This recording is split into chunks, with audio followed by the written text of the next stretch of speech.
Hello indie game lovers, this is Literary Rose with I Dream of Indie, and today I would like to offer you a review of, wait, give me a second, Prinny Presents NIS Classics Volume 2 Makai Kingdom / ZHP Unlosing Ranger vs Darkdeath Evilman on the Nintendo Switch.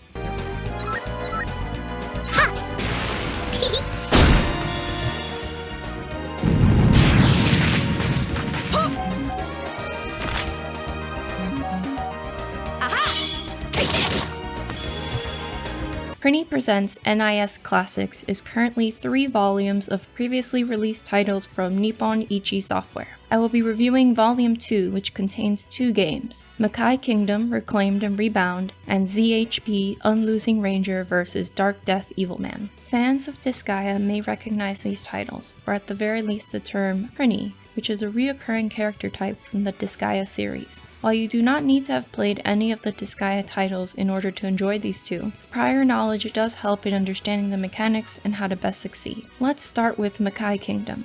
It is a single-player tactical RPG that was originally released for the PlayStation 2 in 2005 and follows Lord Zetta, a Netherworld god that accidentally destroyed his Netherworld and bound his soul to a book called the Sacred Tome. Now, he seeks to rebuild his Netherworld and regain his body through the help of Pram the Oracle and other overlords along the way. This re-release includes a new addition, Peta Mode, in which you play as Overlord Zetta's daughter Peta with the same gameplay. The gameplay is reminiscent of Disgaea in that you summon units to the map, move them within their range for that turn, and assign them attacks. These units are created through objects on the hub world, which you transform into your minions. You have a limited number of units that you can summon at one time, although more can be unlocked as you progress through the game. These units range from a magic user to a healer to a thief.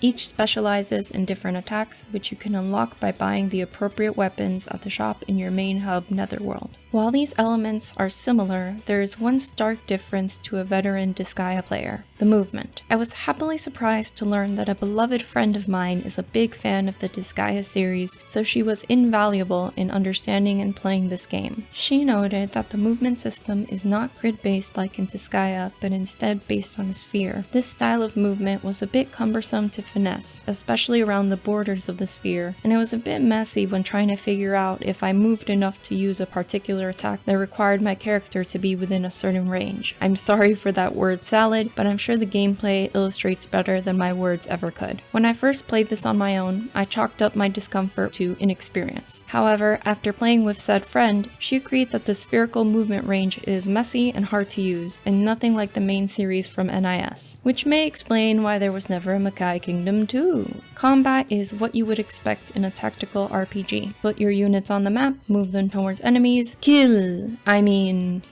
points. You can stay and eliminate all units on each map, but the game only requires you to reach a certain number of points to clear the map, which can be done by capturing buildings and eliminating foes. I accidentally figured out how to capture buildings when I decided to try to send a unit into an enemy tent, and this was towards the end of my time with the game. When discussing the combat, there were many finer details that I never would have known had not my friend made me aware of them. First, I didn't know certain classes specialized in particular weapons. I have enough sense to approximate that magic users prefer magic weapons, but I didn't know something like that the thief was a technical specialist. I also learned that you could see enemy weaknesses by hovering over them, and that having multiple characters attack an enemy in a row increases the damage dealt. With this information, the game became much faster and easier to play, although at times still a bit of a challenge, but I would argue due to the aforementioned spherical controls.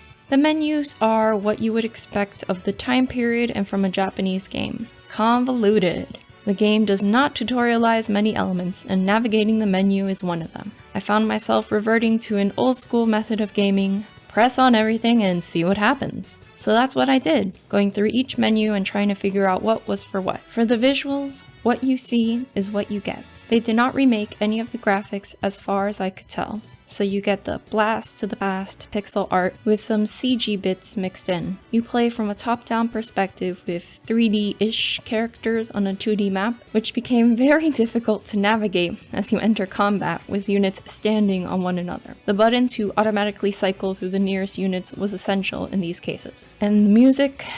Fine. I would say that the main music in your Netherworld hub quickly became grating, and the music during combat was sufficiently high-paced to keep me in an active state of mind, but there was nothing remarkable either. Finally, let's talk about the story and the voice acting. As much as the elitist writer in me wants to be a big asshole, and to some of you I might already be, for what this game is aiming for, it achieves. Makai Kingdom gives no fucks. The characters are ridiculous, over-the-top caricatures, and everything is an opportunity for a joke. Tired jokes, in my opinion, but if you like what you are seeing and hearing in terms of dialogue and voice acting, then have at it. Zetta puts Disney villains to shame with his maniacal laughter and heavy use of badass frickin', which I must admit is cute in its humor. You'll say badass, but not fuck. And it's kind of wacky, silly, irreverent humor that awaits you in this title. And that, I would argue, is the main selling point of the game. You can find plenty of indie games with this combat style that do it better, but that's not why you'd play this game. You'd play for the super funny dialogue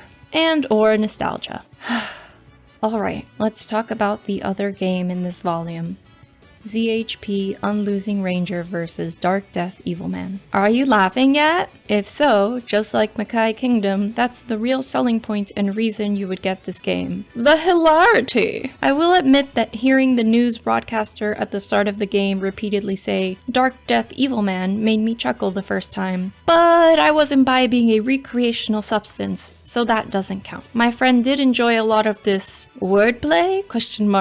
And since this is within the Disgaea realm of humor, if you're a fan of the series, then this is for you. ZHP is a tactical role-playing roguelike game that was originally released on the PSP in 2010. The game begins with several cutscenes of story, in which you're introduced to a world where there's a super baby that needs to be protected from the villainous Darkdeath Evilman, and the only hero for the job is the Unlosing Ranger, who is run over on his way to fight the final crucial world-ending battle against Darkdeath Evilman to save said super baby. This seems to be a battle that happens consistently, as the Unlosing Ranger has a cult hero-like status in society. You play a random character who happened to be nearby when the Unlosing Ranger is run over. He enlists you as the next Unlosing Ranger and offers you his belt to transform before he passes away. You assume the mantle and reach the battle in time, but you get your ass handed to you and die. While the world despairs, you awaken in another world, Bizarro Earth, where heroes are sent to train. Here is where the actual game begins, in case you forgot this was even a game. I definitely had, and I emotionally start to strap in for an anime series before I was allowed the privilege of gameplay. You're tasked with training up to be the hero that can defeat Darkdeath Evilman, with the help of the spirit of the previous Unlosing Ranger and a trainer named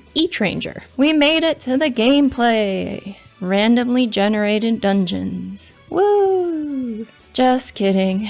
It is actually pretty fun. The game walks you through every single element of gameplay in a pretty long tutorial, which I did appreciate after Makai Kingdom threw me to the wolves, along with all of the hilarious banter between your two hero teachers. You move based on a grid system, and enemies have a zone in which they can detect you that is clearly visible on the map. Sometimes you catch them by surprise, sometimes they catch you. You have a basic attack, a cast for a fancier attack, a block, and items like pillows and poisons to throw at your enemies for particular debuffs. The main goal for each dungeon is to get to the bottom, which you do by picking up gear you find, shopping, using food to keep your energy up, and helping citizens of Bizarro Earth along the way. While you sort of restart at the beginning of each dungeon, you do level up your base attributes as you play along. In between dungeons, you have a home base where you can repair your gear, upgrade your body, visit your wife and daughter. I can't hold back anymore. I really didn't enjoy this game, and not so much because of the combat. I found it torturous to play because it was so banal, so boring. Makai Kingdom for me did scratch an itch I didn't know I had, and now I plan on playing the original Disgaea title, but in my opinion, ZHP has nothing redeemable. Like Makai Kingdom, if you're nostalgic for this title and enjoy its humor, this might be for you. But also, the past is much more beautiful in our memories than it will ever be in reality. Take for instance the original Space Jam. I loved that movie as a kid. And if you play the Space Jam theme now, I will wiggle like the inflatable tube man you might see at a used car dealership. But if you watch that movie as an adult, as I did, Well, that beautiful memory of the funny, exciting movie is whisked away by cold, hard reality. Children's brains aren't fully developed, and they will love anything with flashing colors. So, should you get this game? No. There are so many amazing indie games out there. Give them your precious time and money, and leave titles like this to collect dust.